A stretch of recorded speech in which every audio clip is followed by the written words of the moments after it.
السلام عليكم مقعي سعدية وايو كسور دوادا برنامج كي مرق دجاجة cuntadii si dhadhanka oo ilbiriqsi ay tahay maanta waxaan karin doonaa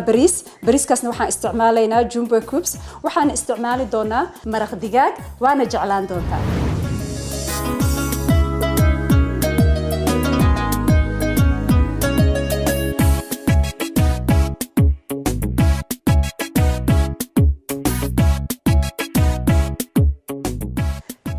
jumbo cuntada dhan asaa macaan ka dhigayo cuntada dhadhan uu yeelayaa cuntada ma macaananayso marka waxa u baahan tahay jumbo mise maraq digaaga af Soomaaliga lahaa inaad ku isticmaashid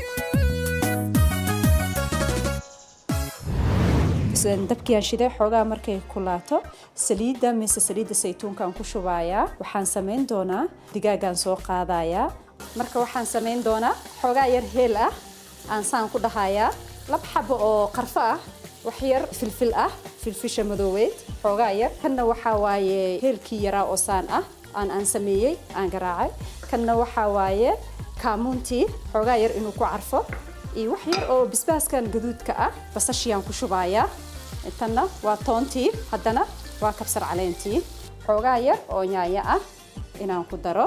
hadda waxaan ku darayaa kii ugu dambeeyay oo cuntada macaan ka dhigi lahaa oo cuntada dhadhankeed fiican lahaa oo aan ka ilaawin cunto kasta adiga aad karsataan laba xabo oo ah jumbo mise maraq digaag ah marka waa inaan xaanshadii aan ka fiiqay marka waxaan sameynayaa labadii xabo isku qabtay soo sidaana ugu darayso si ugu macaanaado oo macaankiisi iyo caraftiisi iyo si ay ugu soo gasho oo maxaa la dhahayay ay ku uunto cuntada dhan marka xoogaa markaan saan sameeyo saanan sameeyaa bariiskii oo ani aan dhaqay 5 daqiiqo camal markay ka soo wareegato aan biyaha ku shubayaa xoogaa yar liin ah aan ku darayaa marka saanaan dhahayaa marka biyaha aan ku shubayaa 10 daqiiqo camal aan sugaynaa hadda bariiskii xoogaa diyaarkiisa wax yar ka dhiman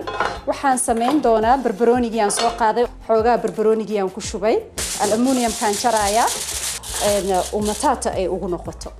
marna waa ka heli doontaan cuntadan macaankeedii 10 daqiiqo kadibna marka dabkan ka damin doonaa dhadhamiyaan rabaa intaan wax kale aan ugu darin oo aan idinkaga sheekeynin bariiskan macaankiisii waa cunto aad iyo aad u macaan macaankan waxaa keena iyo caraftan jumbaha mise maraq digaaga tan kale ku dadaala in aad idinka ku dartaan jumbaha